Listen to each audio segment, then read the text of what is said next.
Good morning everyone. সকাল সকাল উঠেই লুচি ভাজতে শুরু করে দিয়েছিলাম। তাতানের বায়না আজকে লাঞ্চে নিয়ে যাবে কাবলি ছোলা লুচি। ও কিন্তু ময়দার লুচি খায় না, ওকে আটার লুচি করে দিতে হয়।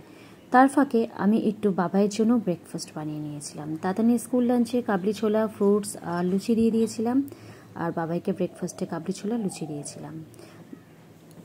Hello everyone, good morning. আজকে স্কুল লাঞ্চে কি নিয়ে যাচ্ছ তুমি? লুচি আর কাবলি ছোলা।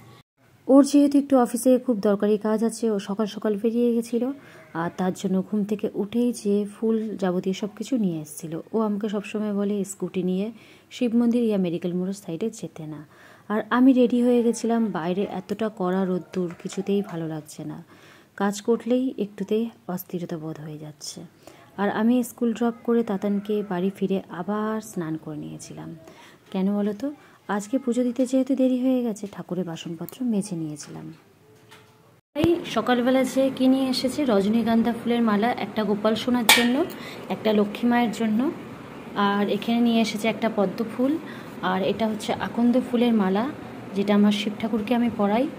আর এখানে কিছু কুচো ফুল, আর এখানে দুব্য ধান, এই সব কিছু রয়েছে, বেলপাতা, তুলসী পাতা। আর এখানে নিয়ে এসছে প্রসাদ। আর এই যে প্রত্যেক সপ্তাহে যেরকম আমার জন্য রজনীগন্ধা ফুল নিয়ে আসে, সেরকম নিয়ে এসেছে। আজকে গোপাল সোনাকে না স্নান করাতেও দেরি হয়ে গেছে, জানো তো।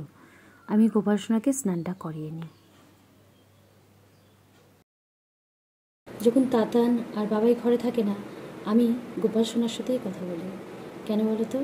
যখন আমি বাড়িঘর করি না, আমি আর বাবাই মিলে যখন এই বাড়িঘরে হাত দিই, বাড়িঘর নতুন করে বানানোর চেষ্টা করি, তখন আমাদের জীবনে অনেক ধরনের প্রবলেম এসেছিল। খালি একটু মন দিয়ে আমি ডেকে বলেছিলাম, বাবা আমার সবটা তুমি করে দাও, আর আমি তোমাকে আমার নিজের ঘরে আনবো। আর সত্যিকারে আমার বাবা আমার কথা শুনেছে। আর আমি এতটা মানি, আমি আমার ছেলেকে যতটা ভালোবাসি, যতটা যা করি, আমি আমার গোপাল সোনাকে ততটাই তা দেওয়ার চেষ্টা করি। কারণ কি, ইনি একজন যে স্বয়ং আমার ঘরে এসে আমার সুখ কীভাবে নিয়ে আসতে হয়, কিভাবে আমাকে ভালো রাখতে হয়, আমার বাচ্চাকে বরকে ভালো রাখতে হয়, সব ওনার দ্বারাতে। আজকে আমার যতটুকুই আছে, আমার এই গোপাল সোনার জন্য আছে, আর কারোর জন্য নেই। আর আমি জানি না আমার লাইফে আগে কি আছে, আর যতদিন আমি বেঁচে থাকবো, আমার এই গোপাল সোনাকে আমি নিজের হাত দিয়ে সেবা করব। আমি গোপাল সোনাকে আজকে রেড কালারের ড্রেসটা পরাচ্ছি। ওকে আমার কিনা মিষ্টি লাগছে দেখতে, দেখো, এই দেখো। গোপাল সোনাকে সাজিয়ে নিয়েছি, আর এই দেখো পুচকু গোপাল সোনাকে ফুলের মধ্যেখানে বসিয়েছি। কেন, মালা পরানো তো সম্ভব না, খুব যে ছোট, তার জন্য। এই যে, আর এই যে পদ্ম ফুল জলের ভেতরে দিয়ে দিয়েছি, একটু পরেই শুকিয়ে যাবে। আনা হয়েছে আধা ঘন্টা, এখনই শুকিয়ে পড়েছে। আর এই যে আমার লক্ষ্মী মা, আর এই যে বাবা, আর ওপরে আরেকজন আছে, গনুমশাই বসে আছে, আর ওপরে সরস্বতী মা আছে, এপাশে লক্ষ্মীনারায়ণ আছে।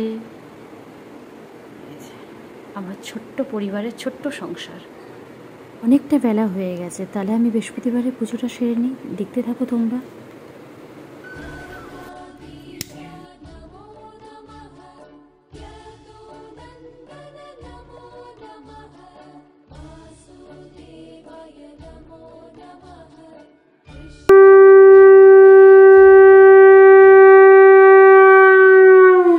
পুজো দেওয়া সম্পূর্ণ হলো। আর এই যে বলি না, প্রত্যেক বৃহস্পতিবার আর নয়তো মঙ্গলবার দিন আমি যাবো, ওগুলোকে টপে সাজিয়ে নিই। এখনও লাঞ্চের নামে নেই দেখা, টেনশন নেই। সব খাওয়ার টাইমগুলো 2-2:30টার পরে, যেহেতু ছেলে স্কুলে আছে আর ও গেছে একটা মিটিংয়ে। এখন যেহেতু গরম, 3 থেকে 4 দিন ফুলটা ভালো থাকবে, এর থেকে বেশি কিন্তু থাকবে না। সুন্দর একটা গন্ধ। অন্যরকম ফুল আনতে বারণ করেছি, খুব পোকা হচ্ছে, গরম পড়েছে না, আর পোকা হচ্ছে, আর ঝরেও যাচ্ছে খুব তাড়াতাড়ি। আর রজনীগন্ধাটা একদিন বাদে বাদে জল পাল্টে দিলে অ্যাটলিস্ট 4 থেকে 5 দিন ভালো থাকে। দেখো ফুলগুলো। আচ্ছা বন্ধুরা, আমি তাহলে রাখি, আবার পরের ব্লগে দেখা হবে। আমি কিন্তু প্রচণ্ড পরিমাণে কথা বলি, একবার কথা শুরু হলে পাশের লোক মানে পালিয়ে গেলেও মানে তাকে ডেকে কথা বলি, এরকম অবস্থা।